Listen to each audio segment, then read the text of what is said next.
Hello, and we're back. Oh my goodness, I know it's been a long time, people. It's been a long time.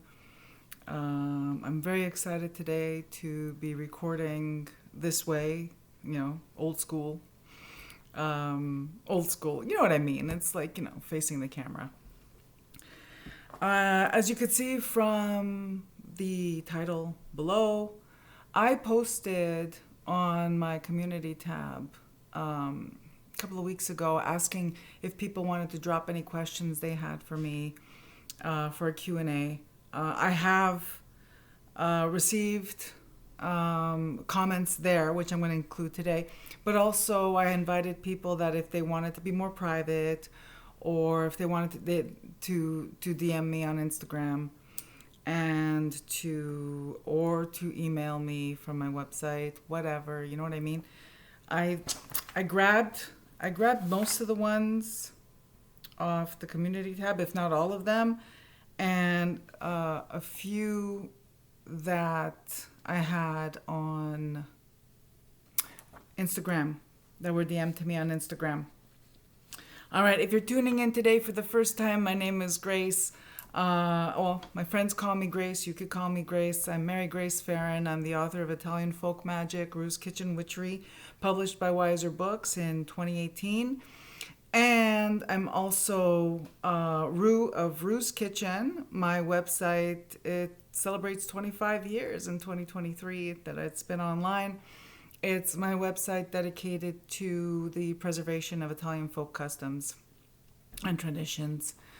I just thought maybe it was time to do a little bit of a hello.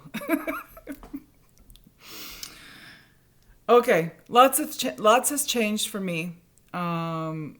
Holy shit, people. 2023, lots has changed for me. If you follow me on Instagram, we were evacuated in the summer because of wildfires. All is good now. It's cold it's colder. And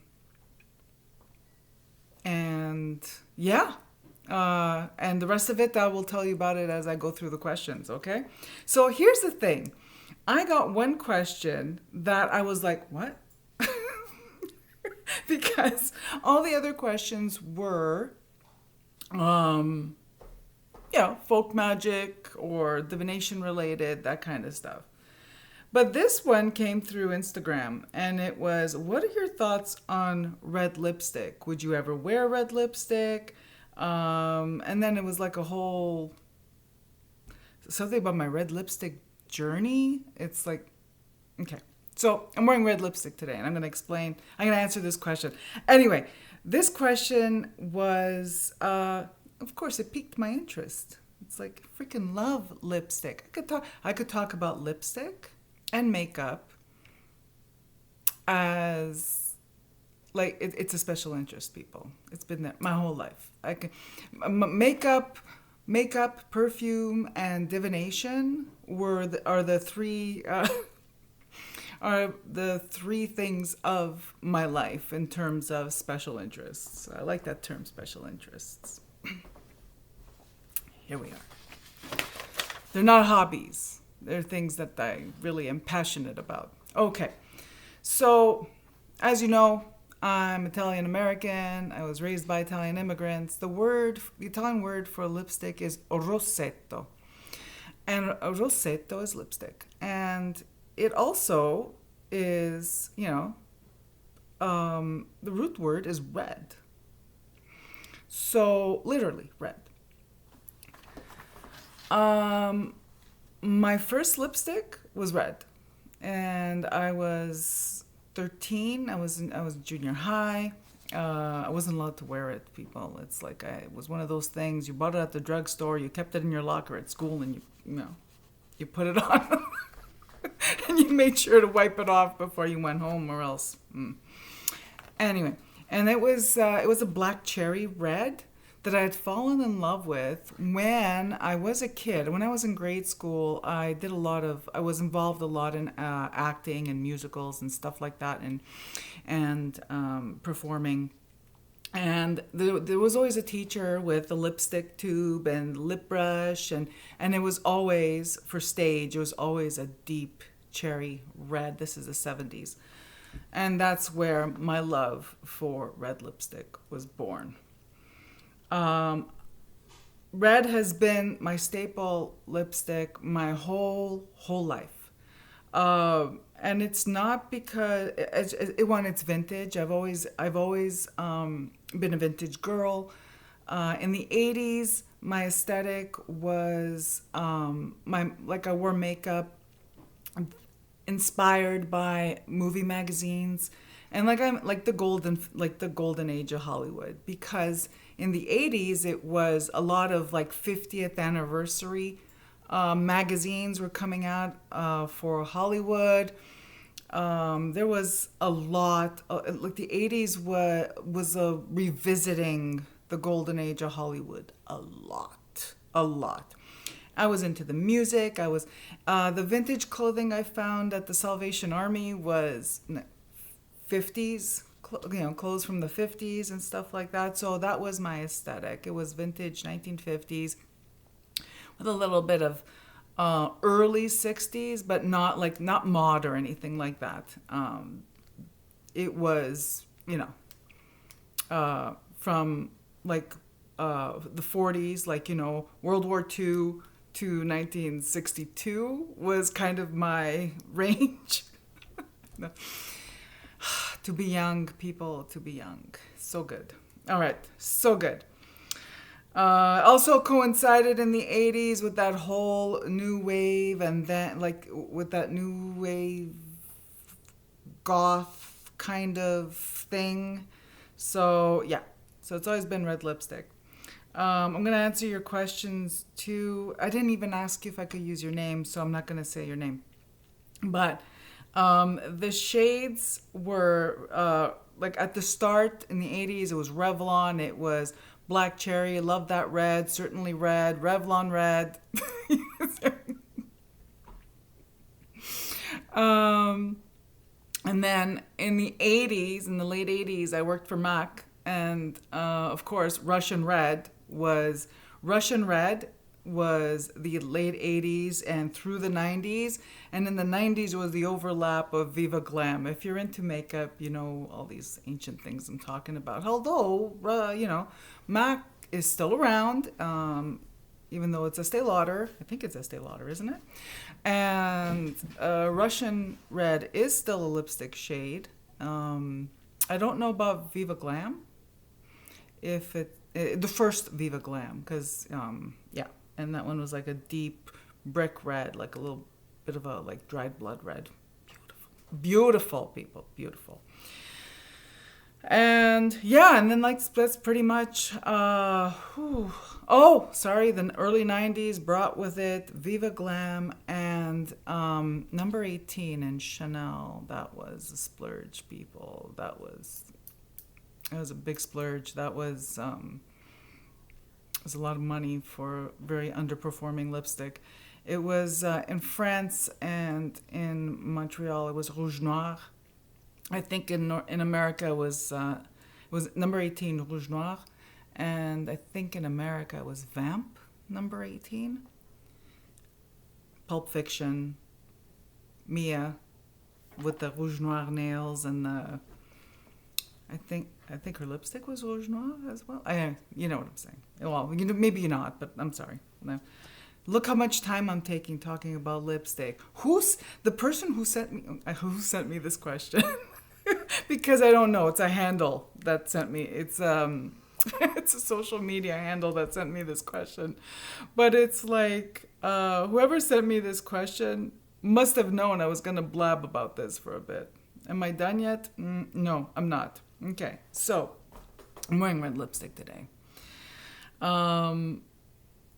I wore red lipstick for decades.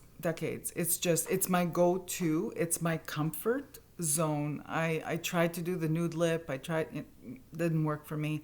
I spent a lot of money on nude lipsticks that just made me look dead. It was very frustrating. But then the pandemic hit. as a healthcare professional, I'm like wearing a full mask, face shield, whatever.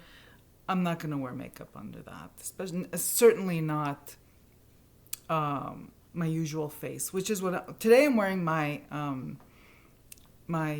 standard face is what I call it.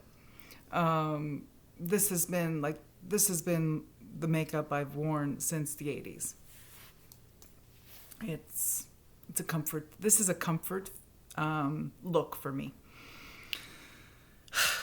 In 2021, so I'm like, this is basically, in 2021, I was hired as a healthcare professional. We were still like all masked up and face shielded and all this stuff. I was hired, and my new employer, their signature look was pretty much mine. And I'm older than than that employer. I was older. I am older than my employer, but I got a good 10 years on them. And the bob, the red lipstick, the eye makeup, the whole thing was the exact same kind of look, right? Signature look. But they didn't meet me that way, because mask, face shield, whatever. I'm a nurse. I'm dressed up like, So when I accepted the position, I decided, you know what, it's going to look like really fucked up if I show up for work when it's time, if I show up for work once we take the masks off and everything, and I'm wearing the same makeup style, the same aesthetic, same signature look as my employer. I'm going to look like I'm copying them. So that's fine. I stuck to, it's fine. I got to experiment with mauves, people, because the nude lip didn't work for me at all. So I had 3 years of experimenting with mauve lipstick. That was fun. 12 minutes, people, I'm talking about lipstick. Anyway, I since no longer, that my job ended. And my job ended, and I dug out my red lipstick for this video because of this question. And here we are. All right. You did ask me. No, I don't care if I don't wear a neutral eye with red lipstick, or I don't have. I think people need to wear what they want. Okay, if you want to go heavy with the eye makeup and you want to wear the red lipstick, I say that makes you feel good, wear it. If you want to wear no makeup at all and just red lipstick, just like the women that raised me, I say do it. Do what makes you feel good. But again, so I hope I answered your question. For me, red lipstick is like baseline for me. It's okay.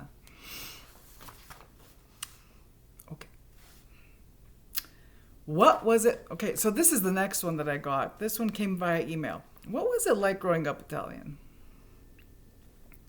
Okay, so what was it like growing up Italian? I was born in America, and I grew up in both America and Canada at the same time. Without going into too much detail, which I'm sure I have in the past, but without going into too much detail, I went to school. I was educated in Montreal, and then I would go back to America in Connecticut in the summertime. I was born in the late 60s, and I grew up in the 70s and 80s in what I like to describe as a very small Italian village in the 1950s, in the 1970s and 80s. And that is because the people, the adults, sorry, I don't know, it looks a little like crushed in here. We look a little cramped. The adults raising me were Italian immigrants who left Italy right after World War II. They came and they settled in Canada and the United States in 1950, around there, like just at the start, like, you know. And they were locked in time, socially, culturally, ideologically. It was suffocating. That's what it was like. It was suffocating. And I might add, quite confusing, that the environment I was growing up in was very suffocating, very strong, very strict gender roles. Girls do this, girls cook, clean, whatever. Boys make a fucking mess and the girls clean it up, kind of thing. It's like, oh my God, people do I sound angry? I'm a little bit. Anyway. Women's places in the kitchen. We had to learn how to cook, to clean, to sew, to knit, to crochet. This is leading into my the next question I received. To mend, to please, you know, to be a people pleaser and put yourself last and all this stuff. This is like antiquated shit. And I'm growing up in the 70s and 80s, so whoa, you know, like it's so the external messages I'm receiving is I don't know if I even mentioned it on my channel before. Here's an example of the mixed messages. I would watch the Mary Tyler Moore Show, and my aunt approved of it. Well, approved. She didn't mind. She didn't think there was anything wrong because she wasn't married when she immigrated. She came over from Italy on her own. She was a little old for a woman to be not married. I think she was 30. Yeah, she was almost 30 when she immigrated. She was 30, sorry, when she immigrated. And when she came to Canada, and she wasn't married. So I would be watching the Mary Tyler Moore Show and like totally, you know, and Rhoda and all this stuff. And the women in my community would criticize and, you know, judge my aunt, and they would question and say, what's wrong with you? Why are you letting her watch these shows where these women are single, they're not married, they're doing whatever the hell they want? See, that's the climate I grew up in, people. I'm going to stop it right there. But you know what? Okay. But I have skills. I have these old world skills. People, when the pandemic hit, that's when it was really evident to me that these freaking old world skills were priceless. They were invaluable. Okay? To make do, to mend, to, you know what I mean? It's like, we're a sizable family here. What's the word? Improvise when it came to prepping food and stuff, you know, with what we had, because the supermarkets were stripped bare. It was, you were all there. You know. Okay. I'm sorry. I must have gone completely... I don't even know if I answered your question. I hope I did. Oh, this one leads one to the next one. This is one I get a lot. And I always defer it. I get it. Doesn't matter where I am, on Facebook, Instagram, YouTube. I get the nasty comments if I'm talking about saints, and if I'm talking about saint magic and anything having to do with the Catholicism in Italian folk magic, or in the Italian practices, or the Italian practices of my ancestors, their practices that looked like Catholicism but wouldn't pass the smell test. Am I Catholic? And, you know, there's always those shaming comments. People like freaking reciting scripture to me and all this bullshit. And Are you Catholic? I was raised Catholic. My father's sister was, she's deceased now, was Mother Superior in Ostialido for the Sisters of the Representation of Mary at the Temple. That's a long title.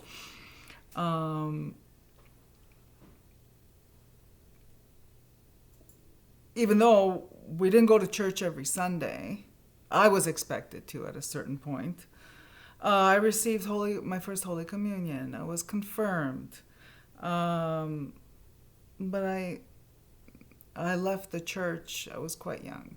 I was a teenager when I left the church because it's a long story, but to put it simply, it was the rules, the people making the rules weren't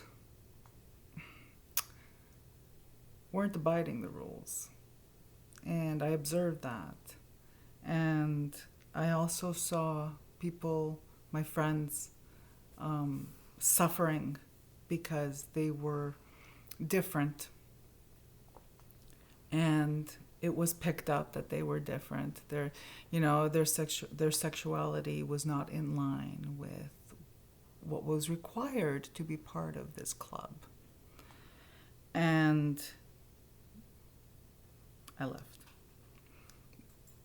But because I practice, and because a lot of what I do with my folk witchery, with my witchcraft, is informed by my upbringing, it's stuff I've been exposed to.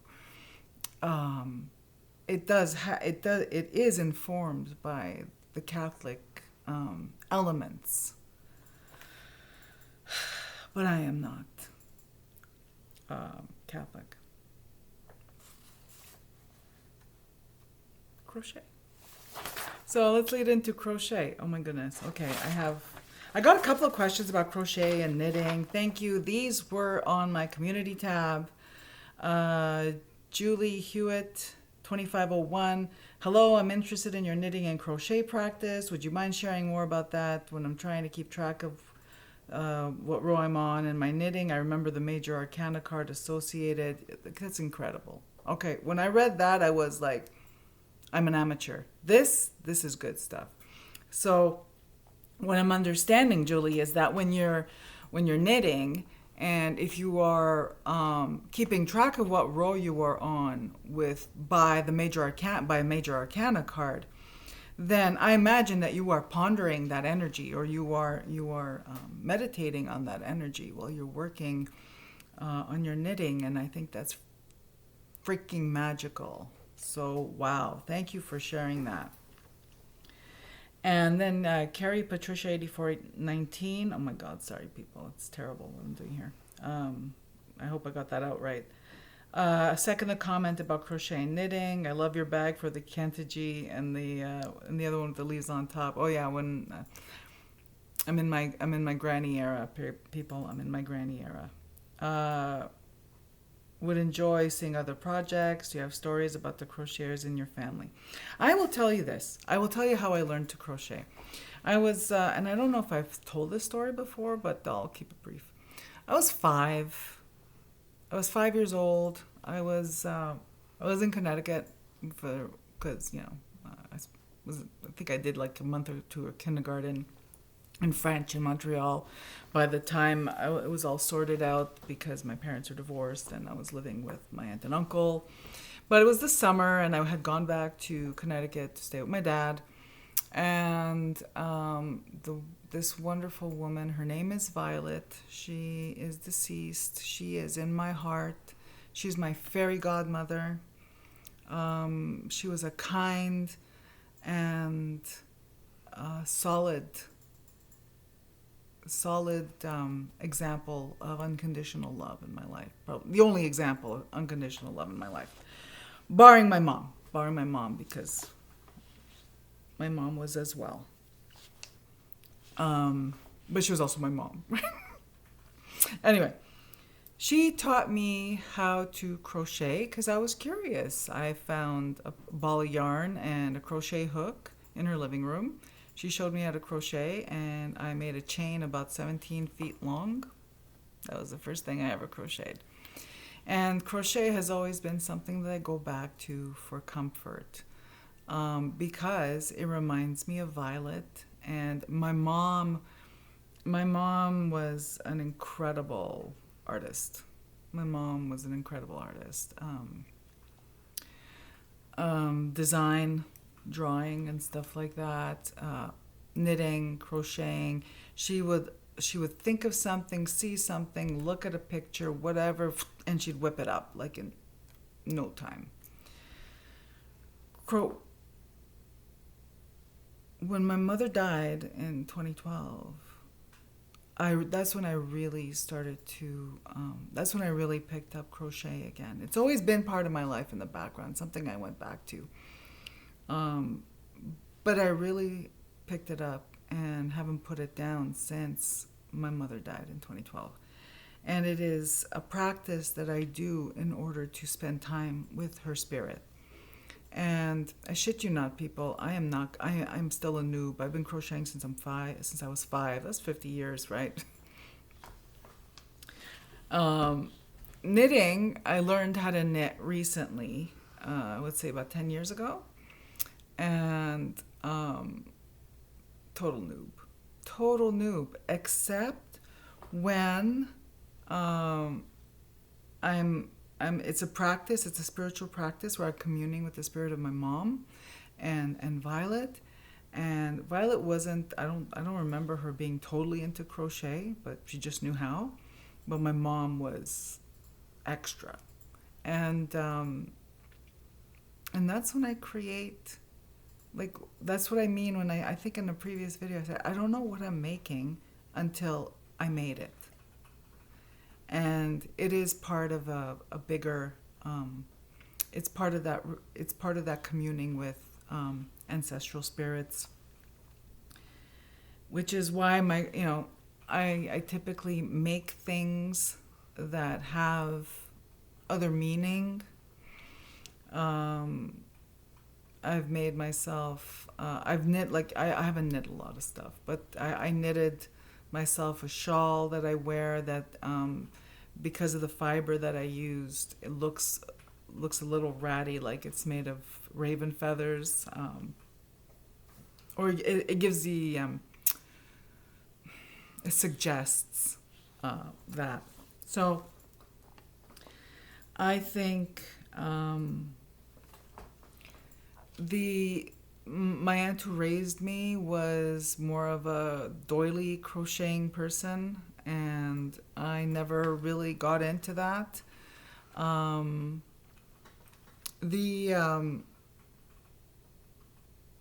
amazing thing, the incredible thing is how my daughters pick up a fiber craft and blow my mind. I guess the gene skips. I do all right. They blow my mind. Okay. So let me see what else. So the Major Arcana card associated, that's an incredible meditation practice. That's wonderful. And do you have stories about the crocheters in your family? My grandma crocheted. She learned from her mother. I think that this might be a craft that was popular in Italy. Yes. Uncinetto, it's called in Italian. And it was, again, remember people, I was raised in 1950s Italian village in Canada in the 70s and 80s. So crochet was extremely popular. I can't remember a time growing up where I didn't see someone crocheting something. Like even when the aunts and the kumara and everybody would be like gathered around a table and they're having coffee and cookies and whatever, there was always one person making a hat, another person making a doily, done. By the end of the evening, there was a hat and there was a doily and a whole shitload of gossip. So I do like having it as part of my magical practice. I do. I do make meaningful items. I'm looking for something, but it's like I made my first poppet a couple of months ago, and that was fun. I think it's something I'm going to explore a little more. Um,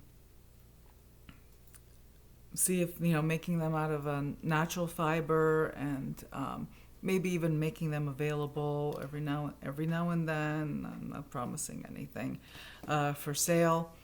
Um, yeah, that's. I hope I covered that. Queen of the Crossroads. Hello, madam, sir, madam. So that's what I say now, sir, madam, because I don't know. Um, Hey there, question. I practice folk magic as well and can find this path very lonely. I currently am not living around my community, family of practitioners. In that you practice folk magic as well, do you ever feel lonely and isolated? And if so, how do you keep yourself connected and passionate about your path when it's just you?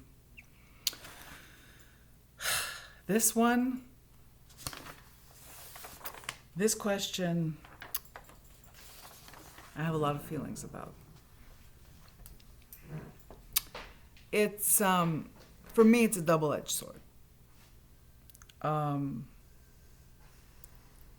when you, if you're practicing and you live in your neighborhood, your neighborhood of origin, and you're near all your people and whatever, um, it's not just having them there to talk to, or to ask for help or whatever, but it normalizes what you do, right? And you could be a little more open. That my experience has been is that my practice is way more open if I'm in proximity of other people that are practicing the same way. I would be way more open about. In my old neighborhood, it was just really much more open. And then I move out west, and I'm on my own. I'm pretty isolated, and it's like you tone it down quite a bit. You tone it down. You tone it completely down is what you do. Over the years, and I'm still like pretty much like you. I imagine. I don't know where you're living or how long you've been gone from your community. I've been gone from my community 25 years. What helps, to be perfectly honest, what has helped me in the last 25 years was an online community of practitioners. And here's the thing. I know, look, what I'm going to say is going to sound really judgy, but what's true is true, what I've observed. A lot of these online communities could turn toxic pretty quick, right? And it's because there's always someone who has to be like, king of the heap, queen of the heap, whatever. But if you could find a really good online community where you're all different,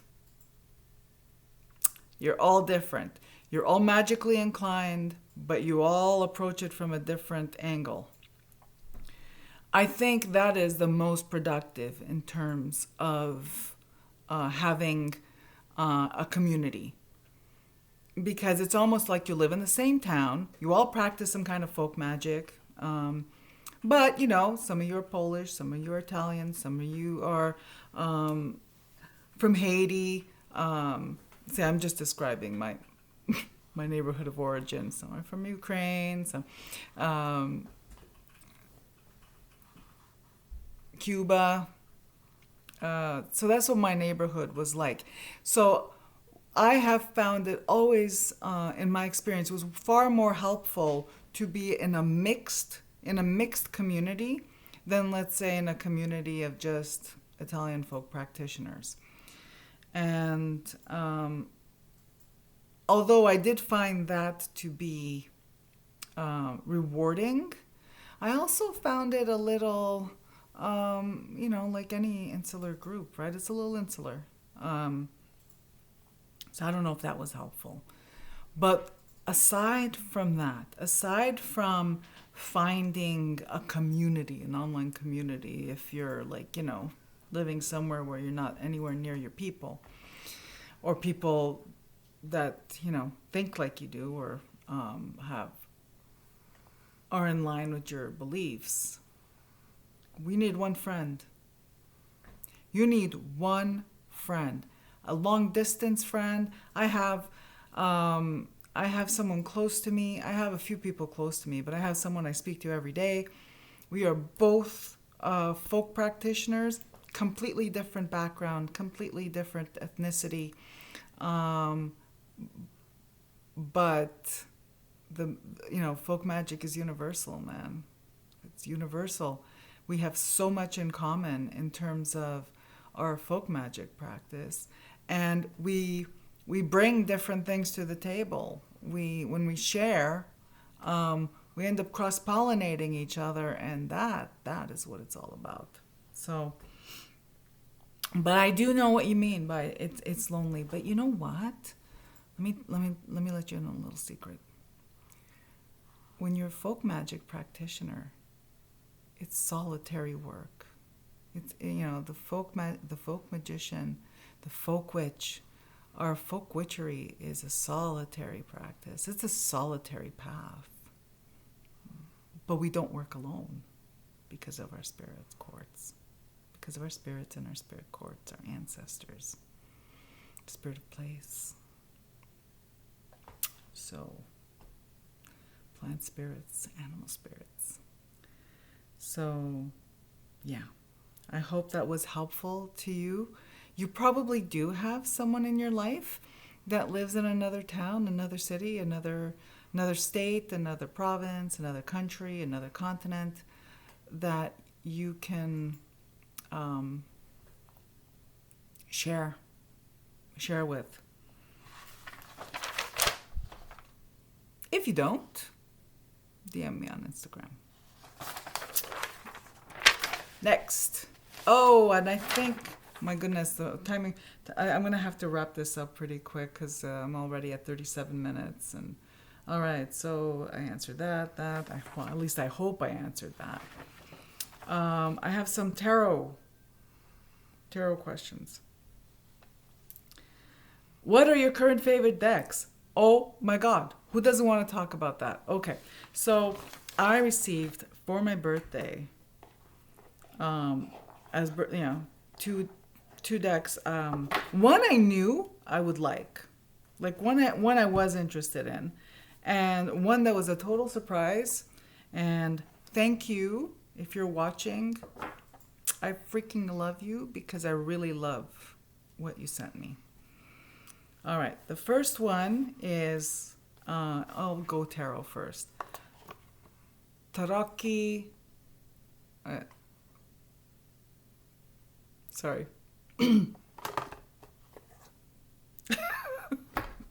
I'm sorry. It's the new classic Tarocchi by Mr. Fribourg.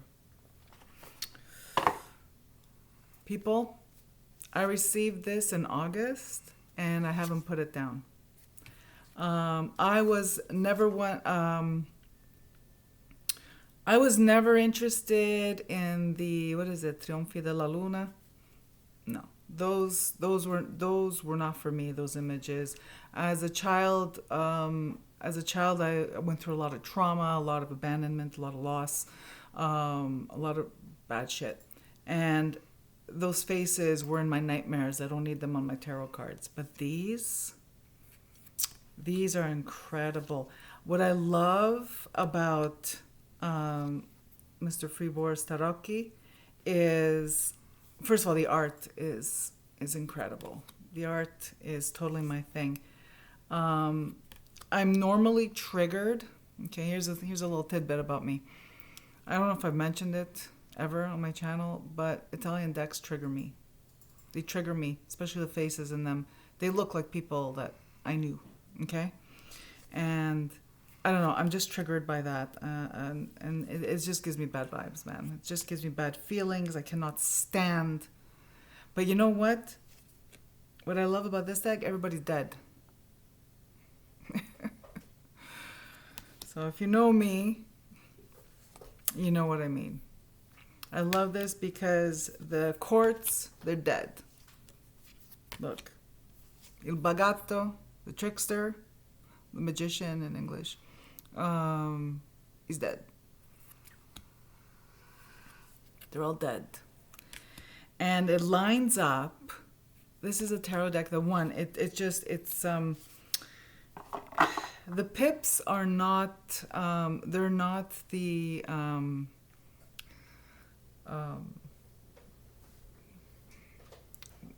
they're not, they're not depicted scenes. They're not expressed artistically. They're pips. They're like three swords and perhaps, but they kind of are. What's the language? The language used by other tarot, they say, scenic pips. And it's like, no, that doesn't fit for me. And then people say illustrated pips. And I'll say, well, the whole fucking deck is illustrated. So what does that mean? But I had a way of describing it and now I completely lost it. So whatever. You understand what I'm saying. This is freaking beautiful. Look at this. This Queen of Pentacles. Another thing, because the people in this deck are all dead, skeletons. One, it's a beautiful, it reads clearly. I'm not distracted by faces that might look like people I'm related to or knew, whatever. But on top of that, it really ties into l'anima pezzentelle, which my uncle who raised me was from Naples. So I was raised pretty Napoletan, even though my parents weren't. And it ties me to that. Anima pezzentelle is the souls in purgatory. It's a whole spiritual practice out of Naples where there's these unmarked bones of people too poor to have been buried like at the cemetery with a tombstone or marker or something like that. And the whole practice of adopting one of these poor souls and, taking care of them. Okay, that was oversimplified, people, but, just for this.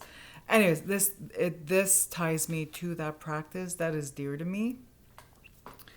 And I freaking love. So this is my favorite tarot deck since August. Wow. And I didn't even know, like, it's something I received as a gift.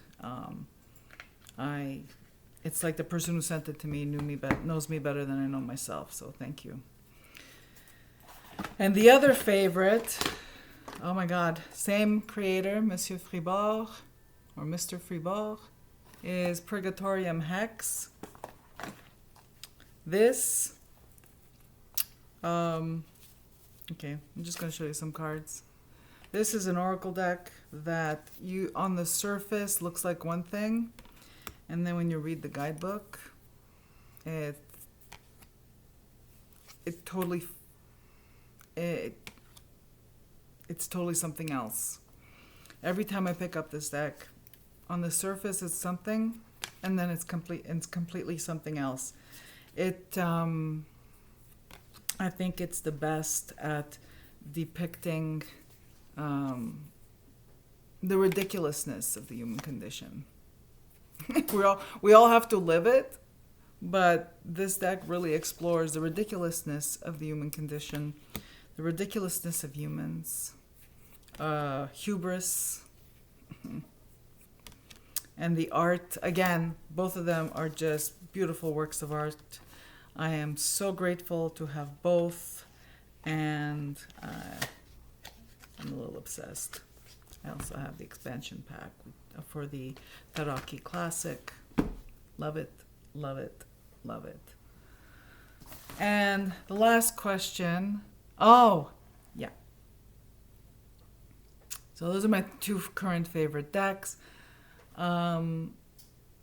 I still use the same ones. I still have what I consider to be a sizable deck collection, to put it in the lingo. So I'm going to answer the next question. This is the last question. Nope, there's one more after this. There it is. There's two more questions, but they're about the same thing, and then this one. Do you have more, this I think was on my community tab. Do you have more indie or mass market decks? Let me see if I could find who that was. That was Aura by Barbara. All right. So do you have more indie or mass market? Well, when I first hit the scene, I had just had a handful of decks. Today, I did a little count. I have 26 tarot decks. Of those 26 tarot decks, 7 of them are all the same. It's four versions of Thoth, 3 versions of Pixies of the Rider Waite Smith, right? So that puts me at, I don't know, I have 19, 18, anyways.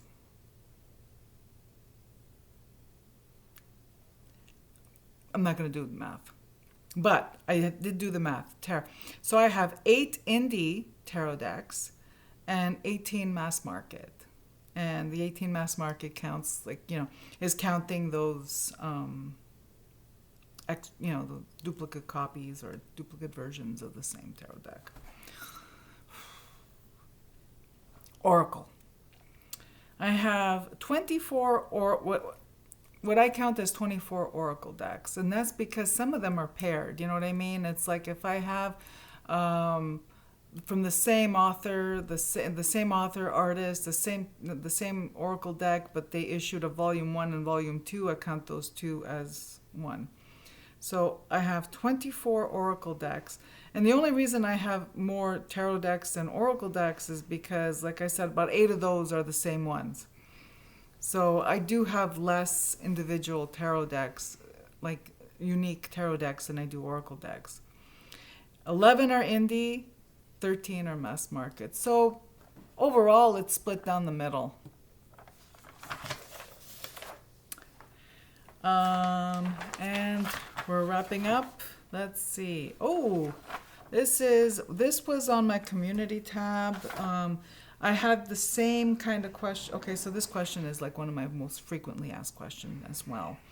When is your next book? This was by Derek R. 1013. Love Italian folk magic and read it at least once a year. It's one of the best metaphysical books out there, in my opinion. Oh my God, thank you. It's high praise. There's a lot of great books out there. You have such a strong voice in your writing, and I love hearing stories about your friends and family that tie into your magical practice. And Claudia 000, are you writing any more books? Yes. That's it for me, and I'm wishing you all a beautiful day.